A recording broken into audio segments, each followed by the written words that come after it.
हाँ जी, नमस्कार दोस्तों, वेरी गुड इवनिंग एंड सबने राम राम। आज के हम इस वीडियो में डिस्कस करेंगे आपका डाकू डॉक्टर अमित करंट अपडेट्स, जिसमें हम एचएस के लिए आपके करंट अफेयर के मंथली सेशंस ले रहे हैं। तो ये आपका जून का सेशन रहेगा पार्ट वन। तो दो सेशन में आएगा ये, पार्ट वन पार्ट टू। इससे पहले आपके जनवरी फरवरी मार्च अप्रैल एंड मई के सेशन जो हैं वो अपलोड करे जा चुके हैं, आप आराम से उनको देख सकते हैं। ये दो पार्ट्स में हम कवर करते हैं, जिसमें मैगजीन जो है वो आपको प्रोवाइड कराई जा रही है, ये फ्री है सारे के सारे स्टूडेंट्स के लिए। तो पहले वाले इस पार्ट में हम डिस्कस करेंगे आर्ट एंड कल्चर की न्यूज, पॉलिटी की news and environment and ecology की न्यूज। और पार्ट टू में हम देखेंगे economy, science and tech, social issues, international, then government scheme और मिसलेनियस जो भी चीजें रहेंगी उनको हम देखेंगे। So let us start with art and culture. तो सबसे पहले जो आपका न्यूज में था वो है हमारा INTACH को लेके है। एक उड़ीसा के परला की मुंडी स्टेशन जो है उसको हेरिटेज टैग जो है वो दिया जा रहा है। थोड़ा सा बस ध्यान में रखना है, जैसे ये महाराजा ऑफ परलखी मुंडी ने स्टार्ट किया था PLR, परलखी मुंडी लाइट रेलवेज 1899 और 1900 में। थोड़ा सा याद रखना है, ज्यादा कुछ नहीं है। फर्स्ट रेलवेज हमारी कब स्टार्ट करी गई थी, एचएस में आपका क्वेश्चन पूछा गया था। और हरियाणा के कंटेक्स्ट में आपको ध्यान में रखना है कि हरियाणा में जो फर्स्ट CNG जो है वो कब स्टार्ट करी गई है, आप कमेंट में बता सकते हैं। और फर्स्ट रेलवेज हरियाणा में कब स्टार्ट करी गई थी वो भी आप बता सकते हैं, ठीक है। तो ये हमारा इसको एक और ट्रेन थी यहाँ पे, महेंद्रगिरी एक्सप्रेस है, वो यहाँ पे चलती है परलक मुंडी एंड अयोध्या के बीच में। तो महेंद्रगिरी हिल्स भी आपके यहाँ पे पाई जाती हैं, वो ध्यान में रखेंगे। और यहाँ पे काफी आर्टिफैक्ट जो है वो नागपुर म्यूजियम में प्लेस करे गए, ज्यादा कुछ नहीं।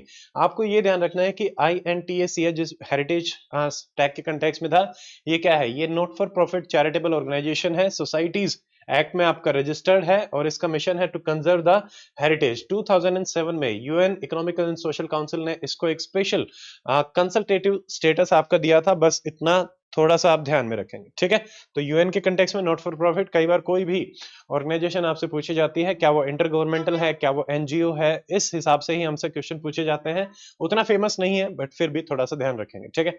अगला हमारा तुंगनाथ श्राइन आपका न्यूज में था। ये जो तुंगनाथ श्राइन है ये पांडवाज ने बनाया था और इसको नेशनल मूवमेंट हमारा बनाया गया है। आपको लोकेशन बस ध्यान में रखनी है, ये रुद्रप्रयाग उत्तराखंड में है एंड शिवा के हाईएस्ट टेम्पल्स में से ये माना जाता है। And it is one of the among जो आपके 5 पंच केदार, केदार जो हमारे 5 केदार टेम्पल हैं उनमें से ये एक है। गवर्नमेंट ने इसको आपका नेशनल इंपोर्टेंस का डिक्लेयर किया है, ये ध्यान में रखेंगे।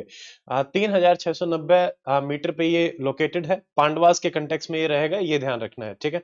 और यहाँ पे जो माउंटेन रेंजेस है वो भी इसी के नाम से है, तुंगनाथ माउंटेन रेंजेस, जो कि घरवाल हिमालयाज का एक पार्ट है। तो आपसे पूछा जा सकता है, घरवाल हिमालयाज हमारा Uttarakhand, Tungnath mountain ranges again Uttarakhand, और ये temple temple related to Pandavas, ठीक है। तो ये सारी चीजें याद रखेंगे। अगला है महाराणा प्रताप की जयंती थी। तो महाराणा प्रताप पर्सनैलिटीज हमारी पूछी जाती हैं, तो उसके कंटेक्स्ट में आपको कुछ चीजें पता होना चाहिए। एचसीएस में काफी सवाल आए हैं ऑलरेडी। तो ये मेवाड़ के राजपूत किंग थे, पहली चीज ये ध्यान में रखनी है। महाराणा उदय सिंह टू इनके फादर होते थे, सिसोदिया डायनेस्टी से ये बिलोंग करते थे, ये बहुत इंपॉर्टेंट इंफॉर्मेशन है।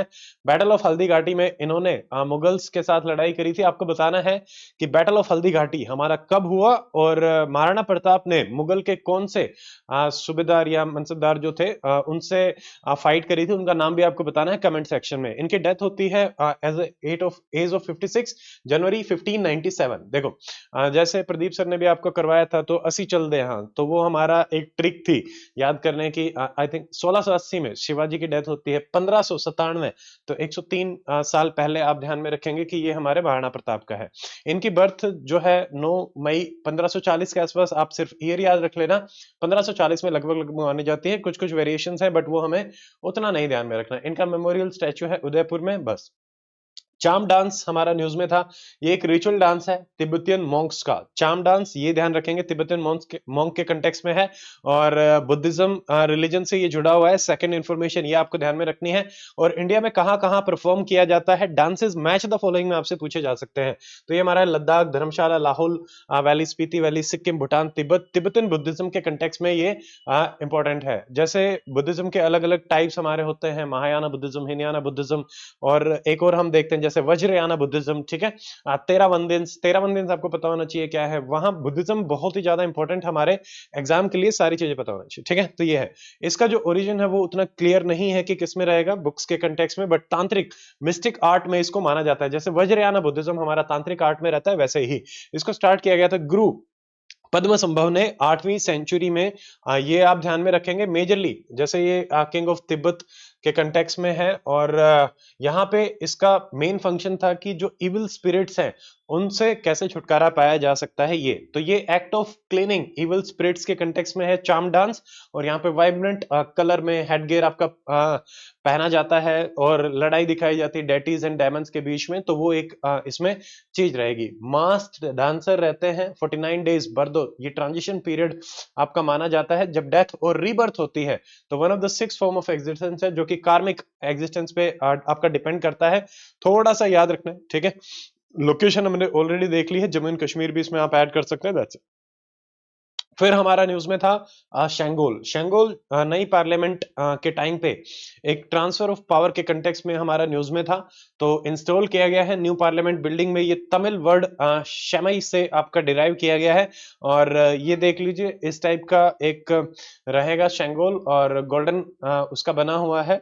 लॉर्ड माउंटबेटन ने जैसे नेहरू से पूछा था कि about a symbolic transfer of power कैसे किया जाए, तो उन्होंने सी राजागोपालाचारी की एडवाइस ली थी, और राजा जी ने बताया था कि ये काफी इंस्पायर्ड थे चोला डायनेस्टी से, तो वहां पे ये सेंगोल आपका ट्रांसफर किया गया था, तो उसी लिए इसको उस टाइम पे किया गया। तो ये दोबारा से इन्होंने किया है, ये चेन्नई बेस्ड कुछ चेट्टी ज्वेलर्स है उन्होंने बनाया है, चेट्टी मर्चेंट कम्युनिटी के कंटेक्स्ट में हमारा है, तो वो भी हमें ध्यान में रखना है। जैसे नगर मंडलम और ये सब हमारे टाइटल जो है वो पूछे जाते हैं।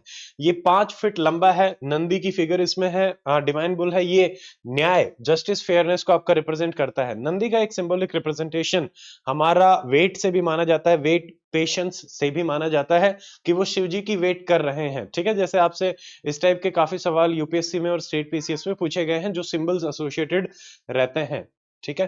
अगला तिरुकुरल है। तिरुकुरल जैसे प्राइम मिनिस्टर ने तोक पिशिन, एक ट्रांसलेशन है तिरुकुरल की, पापा न्यू में आपका लॉन्च किया गया। तिरुकुरल क्या है, सेक्रेड कपलेट्स इनको बोला जाता है। कुरल्स, कुरल क्या है, कपलेट्स लिखे गए हैं 2-3 की फॉर्म में, एंड इसको लिखा किसने, तिरुवल्लुर, ये भी आपको याद रखना है, ठीक है। Thiruvalluvar, Valluvar 2nd century 5th century CE 1330 के आसपास कपलेट्स का एक कलेक्शन है। इसमें 3 अलग अलग सेक्शन होते हैं, ये हमारे उतने काम के नहीं है, अरम, पुरल, इनबम, ठीक है। बस आप ये ध्यान में रखेंगे, Thiruvalluvar 1330 couplet 2nd to 5th century BC, और तमिलनाडु की ये बुक है, ठीक है।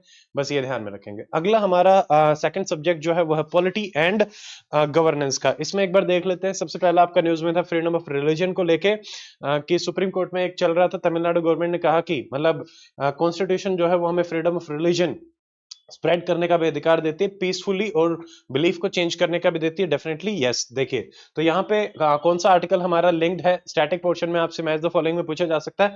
आर्टिकल 25, देखो 25 जो है वो इंडिविजुअल को, यानी मेरे को, आपको freedom of religion profess practice करने का अधिकार देती है। 26 जो है वो एज एन ऑर्गेनाइजेशन और एसोसिएशन आपको फ्रीडम ऑफ रिलीजन का अधिकार देती है।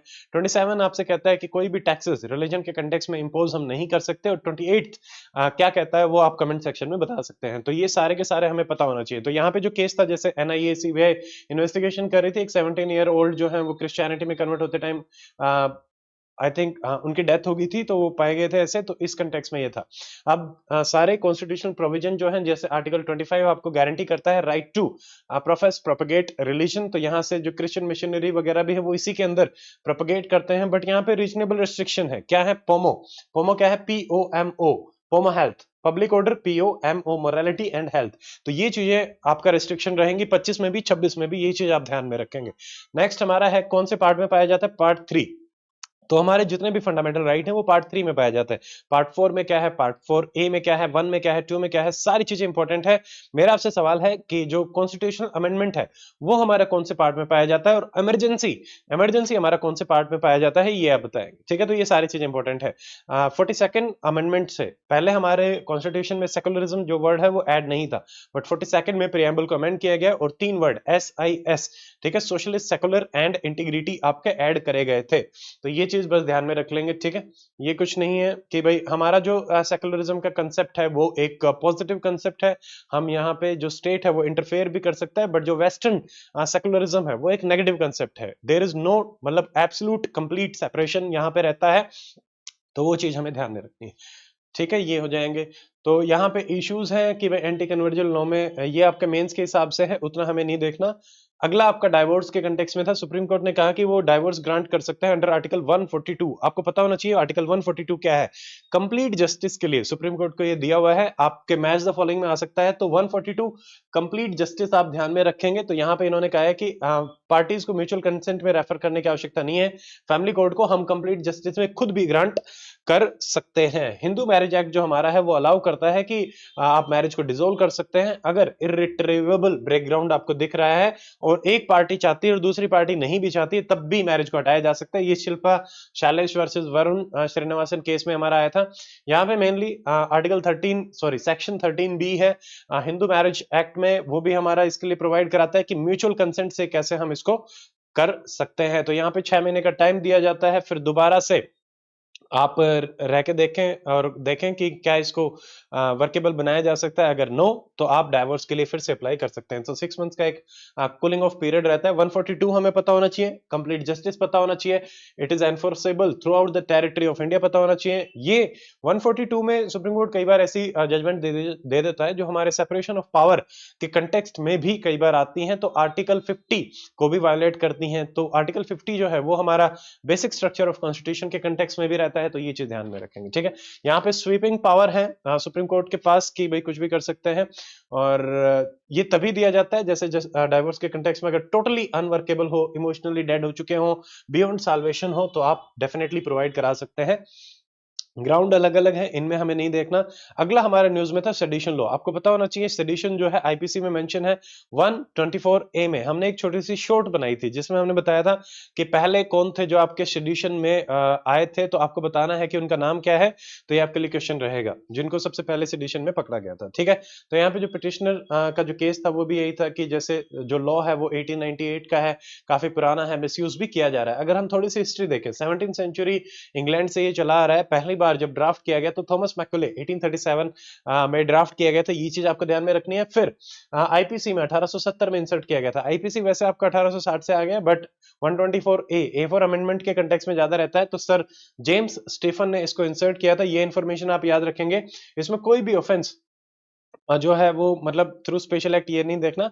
आज हमारा 124A आईपीसी में आपका है, कैसे डिफाइन किया जाता है कि क्या है सेडिशन क्या है। तो इसमें सिर्फ वर्ड्स ही नहीं होते, वर्ड के साथ साथ स्पोकन भी हो सकते हैं, रिटन भी हो सकते हैं, साइंस भी हो सकते हैं, विजिबल रिप्रेजेंटेशन एंड अदरवाइज। आप क्या करेंगे, you will bring hatred, contempt या फिर एक्साइट्स और attempt to excite disaffection towards the government. अभी क्या है कि बाद में इसको चेंज किया गया, इसका काफी मिसयूज हो रहा था, कन्विक्शन रेट काफी कम है, तो उन्होंने बोला कि इंसाइटमेंट टू द वायलेंस जरूर जरूर होना चाहिए, तभी हम इसको सेडिशन की कैटेगरी में लेंगे। अदरवाइज सिर्फ बोलने से काम नहीं चलेगा।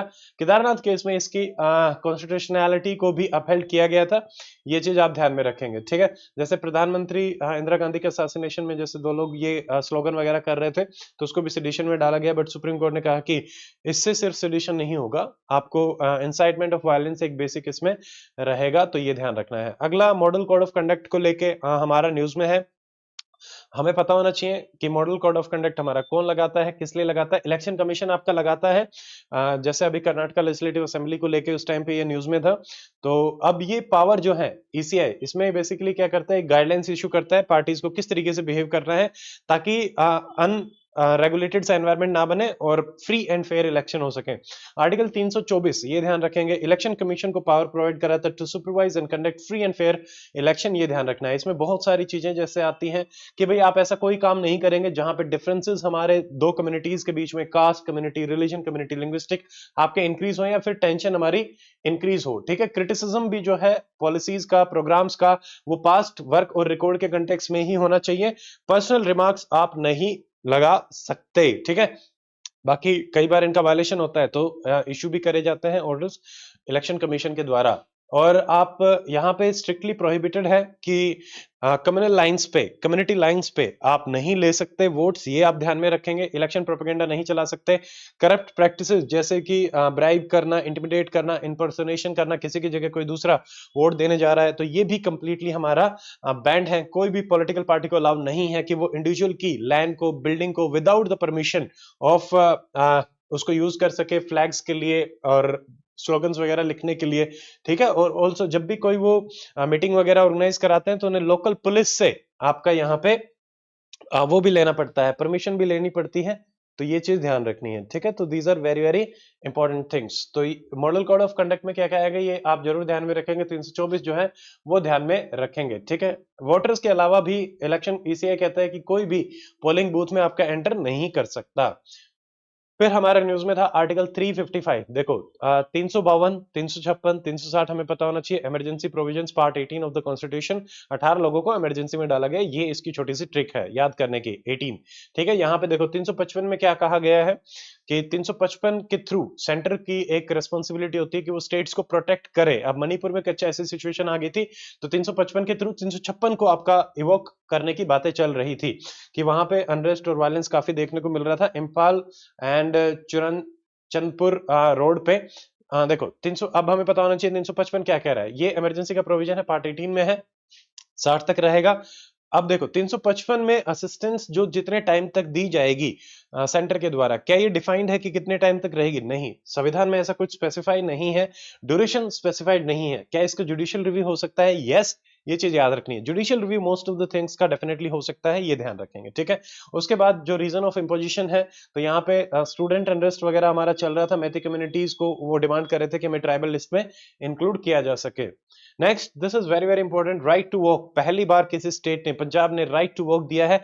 पेडेस्टेरियन या फिर साइकिलिस्ट जो होते हैं उनकी increase number of incident of death को देखते हुए या फिर एक्सीडेंट को देखते हुए कि भाई सबको अधिकार है कि वो चल सके, आप ये ध्यान में रखेंगे। तो हर जगह ये पेडेस्टेरियन वॉक वे आपका बनाने की बातें कर रही हैं और ये दिया गया है आर्टिकल 21 के अंदर। आपसे पूछा जा सकता है कि राइट टू वॉक कौन से आर्टिकल में आपका प्रोवाइड कराया गया है। जैसे सवाल पहले यूपीएससी में आए थे, राइट टू मैरिज हमारा किस में प्रोवाइड कराया गया है, या फिर ऐसे ही राइट टू प्राइवेसी हमारा किस में है। तो मोस्टली हमारे आर्टिकल 21 के कंटेक्स्ट में ही ये रहते हैं। तो यहाँ पे लिखा हुआ है 21 हमारा क्या है, लाइफ एंड पर्सनल लिबर्टी का रहेगा और इसको it shall not be deprived except procedure establish by law. अब यहाँ पे एक और चीज है, हम पहले प्रोसीजर एस्टैब्लिश बाय लॉ आपका फॉलो करते थे, अभी भी करते हैं, ये हमने जापान से लिया है। बट मेनका गांधी केस के बाद आपका ये प्रोसीजर एस्टैब्लिश हमारा ड्यू प्रोसेस ऑफ लॉ में आपका जा रहा है, ये चीज भी ध्यान रखेंगे, ठीक है। यानी हम एसेंस पे भी बात करते हैं रेदर देन मैकेनिकल कि भाई जो प्रोसीजर है उसको फॉलो करना। 1935 वाले एक्ट में इसके बारे में बताया हुआ था, 21 के बारे में पार्ट 3 में हमारा ऐड है क्योंकि फंडामेंटल राइट है। सुप्रीम कोर्ट ने इसको हार्ट ऑफ फंडामेंटल राइट्स भी बोला है। अब आपके लिए सवाल यह है कि भीमराव अंबेडकर ने कौन से आर्टिकल को heart and soul of Indian constitution के कंटेक्स्ट में बताया है, ये बताएंगे। फिर अगली न्यूज है विप को लेके, वेरी वेरी इंपॉर्टेंट। देखिए यहाँ पे हुआ क्या है कि स्पीकर ने विप को अपॉइंट कर दिया बिना पॉलिटिकल पार्टी के कंसेंसस के। तो आपको पता होना चाहिए विप एक कॉन्स्टिट्यूशनल ऑफिस आपका माना जाएगा, मतलब कॉन्स्टिट्यूशन के काइंड ऑफ उसमें मेंशन है ही हमारा, ठीक है। पॉलिटिकल पार्टी ही एस्टैब्लिश करते हैं, शिवसेना को लेके चल रहा था। तो कोर्ट ने कहा कि दिस इज रॉन्ग, ठीक है, आपने वेरीफाई नहीं किया पॉलिटिकल पार्टी, तो इट इज अनलॉफुल। यानी स्पीकर इस तरीके से किसी को भी विप नहीं बना सकता। जो पावर है to appoint whip and a leader it rests with the political party and not the legislature party। तो पॉलिटिकल पार्टी के पास रहेगी। ये 10th शेड्यूल में हमारा है। 10th शेड्यूल हमारा एंटी डिफेक्शन लॉ के कंटेक्स्ट में है। प्री के हिसाब से हमें पता होना चाहिए 1985 में ये हमारा आया था और इसमें बहुत सारे ग्राउंड दे रखे हैं, मान लीजिए सारे इंपॉर्टेंट है। नंबर 1, अगर कोई इलेक्टेड मेंबर पार्टी के अगेंस्ट, ठीक है, मेंबरशिप या तो छोड़ देता है, वोट अगेंस्ट करता है या एब्सटेन कर लेता है, तो उसको एंटी डिफेक्शन में पार्टी से निकाल दिया जाएगा, डिस्क्वालीफाई कर दिया जाएगा, ठीक है। सेकंड, अगर कोई इंडिपेंडेंट पार्टी ज्वाइन कर लेता है। थर्ड, अगर कोई नॉमिनेटेड 6 महीने के बाद ज्वाइन कर लेता है तो भी वो इसमें चला जाएगा। यहाँ पे 2 एक्सेप्शन थे, पहले 3 थे। 1/3 स्प्लिट को हटा दिया गया, 2/3 मर्जर अभी अलाउ है और स्पीकर अपनी पार्टी की मेंबरशिप को छोड़ सकता है, ये एक्सेप्शन है। अब मेरा सवाल आपसे ये है कि यहाँ पे जो डिसाइडिंग अथॉरिटी है वो कौन है, ये आप बताएंगे, ठीक है। तो ये देखिए, अब ये सारा का सारा ये वैसे यहाँ पे दे रखा है बट इसको मैं अभी स्किप कर रहा हूं, ठीक है। तो यहाँ पे ये है और यहाँ पे विप ऑफ इंडिया जो है, जैसे विप इन इंडिया, तो ये office is neither mentioned in the constitution nor in rule of house nor in parliamentary statute. ठीक है, आई थिंक मैंने कॉन्स्टिट्यूशनल के कंटेक्स्ट में थोड़ा सा डिफरेंट बता दिया था, ये करेक्शन रहेगी, ठीक है। तो ये इट इज नॉट मेंशन्ड, हाँ, बट पॉलिटिकल ये वाले उसके कंटेक्स्ट में था कि उनके पास एक कॉन्स्टिट्यूशनल अथॉरिटी है टू इशू ए विप, वो इस कंटेक्स्ट में मैंने बताने की कोशिश करी थी, बट वो डिफरेंट कन्वे हो गया होगा, ठीक है। तो इसमें ये है, और ये बेसिकली कैसे ऑपरेशन जो है उनको एफिशिएंट आपका करा जा सकता है उसी के कंटेक्स्ट में, क्योंकि उनको विप माननी पड़ती है, मनचाहा काम नहीं कर सकते। अगला हमारा इंटरनेट शटडाउन के कंटेक्स्ट में है, जैसे हम बात करते हैं article 19 freedom of speech and expression, तो उसी में रहेगा। यहाँ पे एक एप्लीकेंट आए थे, अनुराधा बहसीन केस चल रहा था, उन्होंने कश्मीर के कंटेक्स्ट में इसको चैलेंज करने की बात करी थी। आपको पता होना चाहिए freedom of speech and expression हमारा आर्टिकल 19 1A से 1G के अंदर अलग अलग फॉर्म में आपका पाया जाता है। स्पीच करेंगे, असेंबल, फिर एसोसिएशन बनाएंगे, फिर आप मूव करेंगे, फिर आप रिजाइड करेंगे, फिर आप प्रोफेशन करेंगे, तो ये अलग अलग पार्ट्स होते हैं। यहाँ पे हमें रीजनेबल रिस्ट्रिक्शंस आपकी होती हैं आर्टिकल 19(2) में या फिर 19(6) में, कि भाई प्रोपोर्शनली अगर हमें रिक्वायर्ड है तो हम उस आर्टिकल को अपना रिस्ट्रिक्ट भी कर सकते हैं, ये चीज आप ध्यान में रखेंगे। और सेक्शन 144 के अंदर हम इंटरनेट सस्पेंशन के ऑर्डर जो है ये उसके अंदर नहीं आते हैं, ये हमारा टेलीकॉम सस्पेंशन रूल के अंदर होते हैं, ये आपको ध्यान में रखना है, ठीक है। तो उसके अलावा जैसे एक रिव्यू कमेटी भी बनाई जाती है कि विद इन 7 डेज आपको देखना पड़ता है, मतलब जैसे आज इशू करा है तो 7 दिन के अंदर, 5 दिन के अंदर अंदर आपको रिव्यू करना पड़ेगा, और हर 7 दिन में फिर आपको रिव्यू करना पड़ता है। अगला हमारे न्यूज में है मॉडल प्रिजन एक्ट 2023, इसको लाया गया है। आपको बस इतना पता होना चाहिए कि प्रिजन जो है वो हमारी स्टेट लिस्ट में आती है प्री के हिसाब की, ये इन्फॉर्मेशन आपकी इंपॉर्टेंट है। मिनिस्ट्री ऑफ होम अफेयर ने इसको इश्यू किया है, पुराना एक्ट हो गया है कि भाई हमारे अंदर जैसे प्रिजन जो है स्टेट सब्जेक्ट है, और जो दो लॉ इसके कंटेक्स्ट में आते हैं, प्रिजन एक्ट 1894 एंड एक और है, ये दोनों बहुत ही पुराने हैं, prison act 1900 and transfer of prisoner act 1950। तो दो अदर और ये हैं, 3 लॉ आते हैं, तो बहुत पुराने होंगे, तो इसको अपन कर रहे हैं। यहाँ पे मिनिस्ट्री ने डायरेक्ट भी किया है ब्यूरो, ये BPR&D ध्यान रखेंगे, bureau of police and research and development, ये एक थिंक टैंक हमारा पुलिसिंग के सब्जेक्ट पे रिव्यू करता है लॉज को और नए नए ड्राफ्ट आपके बनाता है। इसमें क्या रहेगा उतना ज्यादा इंपॉर्टेंट नहीं है कि भाई सिक्योरिटी को कैसे देखना है, प्रिजनर्स को कैसे सेग्रीगेट करना है, इंडिविजुअल सेंटेंस को कैसे प्लान करना है, grievance redressal, prison development board, ठीक है, एटीट्यूडनल चेंज प्रिजनर्स के कंटेक्स्ट में कैसा हमारा होना चाहिए, तो ये हमें पता रहे। बाकी कैसे बेटर बनाया जा सकता है, टेक्नोलॉजी का कैसे यूज किया जाए, ट्रांसपेरेंसी कैसे लाया जाए, ये सारे के सारे प्रोसेस इसमें हमारे रहेंगे। अगला हमारा इसमें है कि न्यूज जो है फोरम शिपिंग, देखिए सीजे चंद्रचूड़ ने इसको काफी कंडेम किया है। आपको सिंगल लाइन में पता होना चाहिए व्हाट इज फोरम शिपिंग। कई बार क्या होता है कि कई जो एडवोकेट्स हैं, लॉयर्स हैं, वो पर्टिकुलर जज से ही केस अपना लड़वाना चाहते हैं क्योंकि दे हैव गुड टर्म्स, तो इसी को हम बोलते हैं फोरम शॉपिंग, ठीक है। तो फोरम को आप ले लेते हैं, तो this is absolutely wrong and unethical, इसी के बारे में बात करी गई है। बाकी भी जो कंट्रीज हैं उनमें भी इसको गलत माना गया है।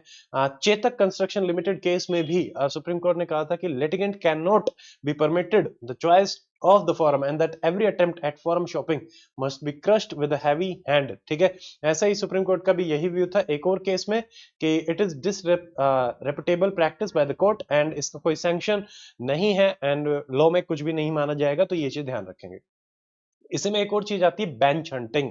देखो जैसे फॉरेन शिपिंग है वैसे ही बेंच हंटिंग है कि आप चाहते हैं बेंच हमारा कौन सा रहेगा, तो किसी पर्टिकुलर जज के पास जाना और इंश्योर करना कि फेवरेबल ऑर्डर हमें मिले, दैट इज बेंच हंटिंग। ये दोनों टर्म आपको ध्यान में रखनी है।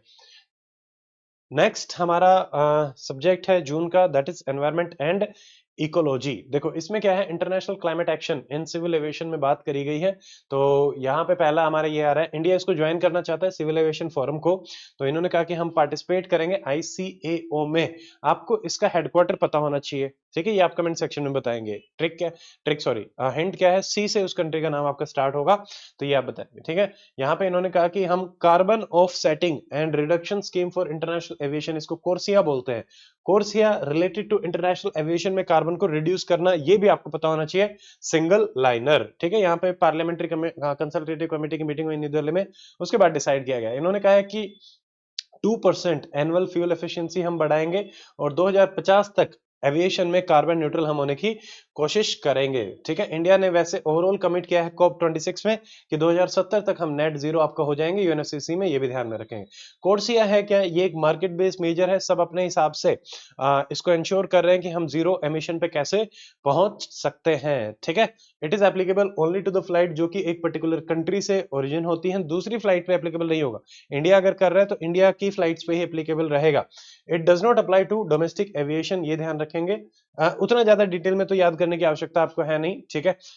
ये छोड़ो, जैसे हमने इसमें नेशनल बायोफ्यूल पॉलिसी भी करी है जो हमारा एमिशंस को रिड्यूस करना चाहता है।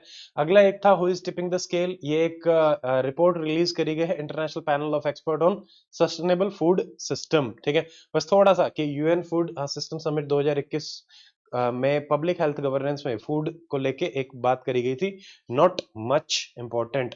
और ये जो पैनल सिस्टम है ये भी इसी के कंटेक्स में है, यहाँ पे बहुत सारे एक्सपर्ट्स बैठते हैं, बात करते हैं, नोबेल लॉरेट हैं, नथिंग इंपॉर्टेंट।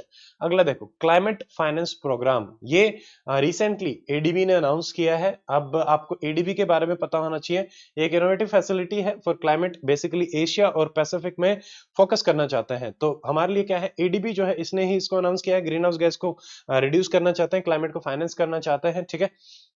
तो यहाँ पे सीएपी, इसको IFCAP, innovative finance facility for climate action in Asia and Pacific, in Asia and Pacific, ठीक है।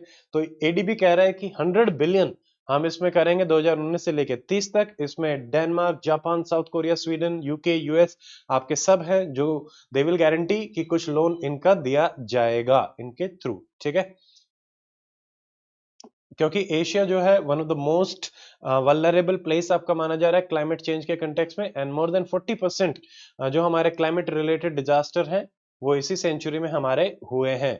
एडीबी के बारे में थोड़ा सा आपको पता होना चाहिए। नंबर वन, 1966 में आपका एस्टेब्लिश हुआ by a resolution passed at हमारा Asian economical cooperation, UN economic commission for Asia and Far East, ठीक है। 68 के आसपास मेंबर है, और जो सबसे ज्यादा जो लार्जेस्ट शेयर होल्डर है, आप ध्यान में रखेंगे एडीबी का जो सबसे बड़ा शेयर होल्डर है वो है जापान, ठीक है। एआईआईबी का भी पता होना चाहिए, हेडक्वार्टर कहाँ है वो भी पता होना चाहिए। इसका हेडक्वार्टर यहाँ पे नहीं दे रखा है, बट आप बताएंगे कमेंट सेक्शन में कि, और आपको पता भी होना चाहिए कि इसका हेडक्वार्टर कहाँ है। जैसे एआईआईबी उसका बी से है, बीजिंग, ठीक है। एडीबी का कहाँ है वो आप बताएंगे। और इसमें जैसे जापान के बाद है यूएसए, फिर then China, India and Australia. उसके अलावा अगली न्यूज थी ट्रांस बाउंड्री कोलेबोरेशन, बांग्लादेश और इंडिया मिलके करना चाहते हैं बेसिकली फॉर टाइगर कंजर्वेशन। तो इन्होंने कुछ किया है, ज्यादा कुछ नहीं है। यहाँ पे इंटरनेशनल बिग कैट अलायंस का क्रिएशन किया गया है टाइगर को कंजर्व करने के लिए। बांग्लादेश ने भी नेशनल टाइगर रिकवरी प्रोग्राम अपना बनाया है, बांग्लादेश टाइगर एक्शन प्लान भी बनाया है। सुंदरवन वगैरह में ये इसको करेंगे क्योंकि बाउंड्री पे अपना आता है, बस इतना ही ध्यान में रखेंगे, ठीक है। तराई रीजन हमारा है, इसको बोलते हैं तराई आर्क लैंडस्केप, ये हमारा low lying hill of Nepal में आपका पाया जाएगा। तराई रीजन नेपाल वाला है ऊपर की तरफ, बस इतना ही आपको पता रहे। और यहाँ पे जैसे भूटान के साथ जो हमारा है वो है Manas conservation reserve, transboundary India में भी है, भूटान में भी हमारा पाया जाता है। अगला हमारा कोल एक्शन प्लान है, इसमें कुछ ज्यादा इंपॉर्टेंट है नहीं, हम सेल्फ सफिशिएंसी एफिशिएंसी वगैरह कोल एक्शन प्लान के थ्रू लेना चाहते हैं। और उसमें जैसे पीएम गति शक्ति अलग अलग मिनिस्ट्रीज के थ्रू भी इंफ्रास्ट्रक्चर कोल वगैरह में अपना डेवलप करना चाहता है। कल हमने वो भी देखा था, खनन प्रहरी ऐप के कंटेक्स में देखा था। हाँ, ये चीज इंपॉर्टेंट है, कोल के कंटेक्स में ये इन्फॉर्मेशन आपसे डायरेक्टली पूछी जा सकती है। कोल में इंडिया 5th लार्जेस्ट कोल रिजर्व अपने रखे हुए है और सेकंड प्रोडक्शन में है after China, number 1। Number 2 largest importer है हम, ये भी याद रखेंगे। नंबर 3 कोल हमारी 50% इंस्टॉल्ड कैपेसिटी का वो रहता है, जो हमारी इलेक्ट्रिसिटी जनरेशन कैपेसिटी उसका मोर देन 50% कोल में ही है। तीनों इन्फॉर्मेशन बहुत इंपॉर्टेंट है। फिर जो टाइप्स हैं जैसे एंथ्रासाइट, बिटुमिनस, लेगनाइट, ठीक है। तो इनमें हमें पता होना चाहिए एंथ्रासाइट जो है वो हमारा 80 to 95% कार्बन कंटेंट है, काफी हाई क्वालिटी कंटेंट है, जम्मू एंड कश्मीर में हमारा पाया जाता है। बिटुमिनस में 60 to 80% है, ये मेजरली आपका सेंट्रल और ईस्ट इंडिया में पाया जाएगा। लिग्नाइट हमारा 40 से 55 है, ये राजस्थान, असम, तमिलनाडु में पाया जाता है। जो ऑलरेडी आपका क्वेश्चन पूछा गया था कि तमिलनाडु में कौन सी माइंस हैं जो कि लिग्नाइट के कंटेक्स में हमारी रहेंगी, तो ये ध्यान रखेंगे, ठीक है। इनका नाम आपका एन से शुरू होता है, ठीक है, और आई पे खत्म होता है। आप बताएं क्या है ये, अपना नोट करके रखें। अगला हमारा एल नीनो, एल नीनो ला नीना हमारा न्यूज में रहता है। एल नीनो में इंडिया में मानसून कम आता है, ला नीना में कंपैरेटिवली ज्यादा आता है, बस इतना आप मेजरली ध्यान में रखेंगे। तो डब्ल्यूएमओ ने कहा था कि भाई रेनफॉल पैटर्न जो है एल नीनो में अब बार बार चेंज हो रहा है, तो इन्होंने south Asia, Indonesia, Australia, India के कंटेक्स में एडवाइजरी वगैरह इशू करी है। मॉनसून को हमारा इंपैक्ट करता है। मॉनसून के बारे में आपको पता होना चाहिए कि भाई 70 परसेंट के आसपास जो हमारी रेनफॉल है वो मानसून के दौरान ही आपकी हो जाती है। मानसून पैटर्न पे ऑलरेडी भी सवाल पूछे जा चुके हैं, ठीक है। ला नीना जैसे अभी थोड़ा सा खत्म हो रहा था, 3 साल से ला नीना चल रहा था, बार बार हमारी जो इंक्रीज इन रेनफॉल कंपैरेटिवली ज्यादा होता है ला नीना में, एल नीनो में कम होता है। 2016 वार्मेस्ट ईयर था because of majorly two factors, एक तो एल नीनो था और ग्लोबल वार्मिंग के कंटेक्स्ट में ये है, ठीक है। बस अगला न्यूज में है सेंट्रल एशियन फ्लाईवे। मोटा मोटा आपको पता होना चाहिए, एचसीएस में चांसेस नहीं है कि ये पूछा जाए। तो यहाँ पर रेंज कंट्रीज बोलते हैं, ये माइग्रेटरी जो बर्ड्स होते हैं फ्लाईवे पे जो जाते हैं उनको कंजर्व करने के लिए बात करते हैं। MOEFCC ने कोलैबोरेट किया है UNEP के साथ, UNEP and convention on migratory species CMS, इसको हम बोर्न कन्वेंशन भी आपका बोलते हैं। तो इसमें मैच द फॉलोइंग में ध्यान में रखना है, यहाँ पे 11 कंट्रीज हैं, सारी याद रखेंगे। जैसे देखो अर्मेनिया, बांग्लादेश, कजाकिस्तान, किर्गिस्तान, सारे थोड़े थोड़े से देख लेना और एक बार अपने मतलब मैप में अपने को मार्क करके जरूर रखना है। जो हमारा सेंट्रल एशियन फ्लाईवे है ये यूरोप यूरेशिया से लेके आर्कटिक इंडियन ओशन तक अपना आ रहा है। 30 कंट्रीज इंडिया को लेके इसमें इंक्लूडेड है, सब कंजर्वेशन पे काम कर रहे हैं।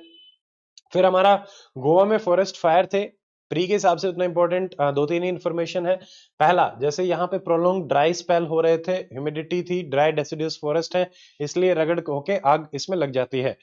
मदेही वाइल्ड लाइफ सेंचुरी में ये देखी गई थी, तो आपको पता होना चाहिए कि मदेही वाइल्ड लाइफ सेंचुरी कौन से स्टेट में है, गोवा में। ये इंफॉर्मेशन प्री के लिए इंपॉर्टेंट है। और बाकी देखो जैसे यहाँ पे जो इंसिडेंट है वो बढ़ रहे हैं लगातार। जैसे अप्रैल 2022 की स्टडी ने भी बताया कि पिछले 2 डेकेड में ही 10 फोल्ड इंक्रीज हुए हैं। 62% हमारे इंडियन स्टेट जो हैं वो प्रोन है फॉरेस्ट फायर के लिए, जिसमें कि आंध्रा, उड़ीसा, महाराष्ट्र, मतलब साउथ वाले, मध्य प्रदेश, छत्तीसगढ़ सेंटर वाले, और ये उत्तराखंड यहाँ पे भी अपने पाए जाते हैं। नॉर्थ ईस्ट भी रहेगा। सबसे ज्यादा इंसिडेंट हमारे मिजोरम में। यहाँ पे हमारी एक रिपोर्ट आई थी, Indian state of forest report, जिसने आपको बताया था कि भाई 36% हमारा जो फॉरेस्ट कवर है वो प्रोन है टू फॉरेस्ट फायर, ठीक है, जिसमें 6% is very highly prone, 4% extremely prone. तो इस रिपोर्ट को लेके आता है MOEFCC, ठीक है, जिसमें जैसे महाराष्ट्र, छत्तीसगढ़, तेलंगाना और आंध्रा और उड़ीसा ये एक्सट्रीमली प्रोन में हमारे आते हैं। ऐसा नहीं है कि फॉरेस्ट फायर सिर्फ नुकसान ही करते हैं, इसके पॉजिटिव भी चीजें होती है, जैसे कि एशेस बनेंगे, मिनरल्स आएंगे, वो रिजुविनेट भी कराने में आपका हेल्प करता है इकोसिस्टम को, ठीक है। यहाँ पे जैसे बाकी वाटर सप्लाई, ठीक है, मेडिसिन सप्लाई, क्रॉप, ये भी थोड़ा सा इंक्रीज होते हैं। इंडिया की टोटल डिस्ट्रिक्ट में देखें तो 380 से 445 डिस्ट्रिक्ट्स में हमारा फॉरेस्ट एरिया फ्रॉन देखा जाता है वाइल्ड लाइफ के, ठीक है, सॉरी फायर के। अगला है वर्ल्ड बायोडाइवर्सिटी डे 2023, ये मई 22 को मनाया जाता है। डायरेक्टली मैच द फॉलोइंग में आपसे आ सकता है, तो बायोडाइवर्सिटी 22 मई, ठीक है, तो ये ध्यान में रखना, ठीक है। बायो 22 22 22 बायो 22, ठीक है, बायो 22 मई। मई कैसे याद रखेंगे, मेरा बर्थडे आता है मई में, तो 26 मई को आता है, उससे 4 दिन पहले है बायोडाइवर्सिटी। इसकी थीम थी कि भाई बिल्डिंग बैक बायोडाइवर्सिटी, जैसे बिल्डिंग बैक बेटर, ये हमारा उसके कंटेक्स्ट में रहता है, डिजास्टर के कंटेक्स्ट में, तो वैसे ही थीम यहाँ पे रखी गई है। 4 गोल यहाँ पे बनाए गए, 23 टारगेट बनाए गए, जिसमें सबसे इंपॉर्टेंट ये था कि जैसे एक तो इन्होंने कहा कि जो डेवलप्ड कंट्री है वो 20 बिलियन इंटरनेशनल फाइनेंस प्रोवाइड कराएंगे to develop nation by developing 2025 and 30 billion by 2030। और यहाँ पे नेशनल बायोडाइवर्सिटी स्ट्रेटेजी आप बनाएंगे, एक्शन प्लान बनाएंगे, ठीक है, ये इंडिया में ऑलरेडी बनाया जा चुका है। और जो नए प्लान है उनको सबमिट करना होगा कन्वेंशन बायोडाइवर्सिटी सेक्रेटरीट को COP 26 2024 जो कि टर्की में है उससे पहले, ठीक है। COP 16 इसकी होगी, ठीक है, कॉन्फ्रेंस ऑफ पार्टीज। इसमें ये चीज थी कि 30% हमें कंजर्व करना है 2030 तक, ये टारगेट आप देखेंगे, ठीक है, बायोडाइवर्सिटी को कंजर्व करने का टारगेट यहाँ पे इन्होंने ये रखा है। और 2024 वाली कहाँ होगी, टर्की, इस साल की है, पूछी जा सकती है। अगला है डीप ओशन मिशन। देखो डीप ओशन में जो जो मिनरल वगैरह मिल रहे हैं उनको करने निकालने के लिए और यूटिलिटी बनाने के लिए ये है। तो यूनियन मिनिस्टर हमारे जो स्टेट के हैं उन्होंने इसके बारे में बात करी, डीप ओशन मिशन। तो इंडियन ओशन को अंडरस्टैंड करना और मिनिस्ट्री ऑफ अर्थ साइंस इसमें रहेगी, ये ध्यान में रखेंगे। Living resource non living resource, दोनों तरीके से इसमें आपको एक्सप्लोर करने हैं। ब्लू इकोनॉमी को ये इंक्रीज करेगा। ब्लू इकोनॉमी टर्म हमारा किस कंटेक्स में रहता है ये आपको पता होना चाहिए। ब्लू रिवोल्यूशन हमारा फिशरीज के कंटेक्स में है, बट ब्लू इकोनॉमी हमारा पूरे ओशन के कंटेक्स में रहता है, ये चीज ध्यान में रखना। तो यहाँ पे जैसे हमारे बहुत सारे पॉलीमेटेलिक नोड्यूल्स भी होते हैं, जिसमें कोबाल्ट, निकल, कॉपर, मैग्नीज वगैरह भी हमारे एक्सप्लोर कराने की बात हो रही है। ठीक है, फायदे ही फायदे हैं। हमारी बहुत बड़ी कोस्ट लाइन है, 90% हमारा ट्रेड भी ओशन से ही हो रहा है। तो हम यहाँ पे technology, advisory, innovation, marine station बनाने की बातें करें, this is general thing, pre के लिए इंपॉर्टेंट नहीं है। अगला हमारा न्यूज में था रणथंभौर टाइगर रिजर्व। यहां से एक टाइगर्स को शिफ्ट करने की बात चल रही थी। तो 2-3 टाइगर रिजर्व राजस्थान के जो न्यूज में हैं, बस आपको लोकेशन के हिसाब से ध्यान में रखने हैं। एनटीसीए ने अप्रूव किया कि भाई रणथंभौर से आप दूसरे जो टाइगर रिजर्व है वहां पे बेच सकते हैं। तो यहाँ की जो ओनली टाइगर्स थी MT4 मुकुंदरा हिल टाइगर रिजर्व में ये थी। तो शी डाइड ऑफ इलनेस, ये ध्यान में रखेंगे। और ये MHTR जो मुकुंदरा है, ये आपके कोटा में पाया जाता है। और एक है रामगढ़ विषधरी टाइगर रिजर्व, ये latest one of the latest added है, अभी 52-53 नंबर पे ये रहेगा। तो ये ध्यान रखना है कि विषधरी कहाँ है, राजस्थान। ठीक है, मुकुंदरा हिल कहाँ है, राजस्थान। रणथंभौर भी कहाँ है, राजस्थान। एनटीसीए के बारे में आपको बताना चाहिए, प्री के लिए वेरी वेरी इंपॉर्टेंट।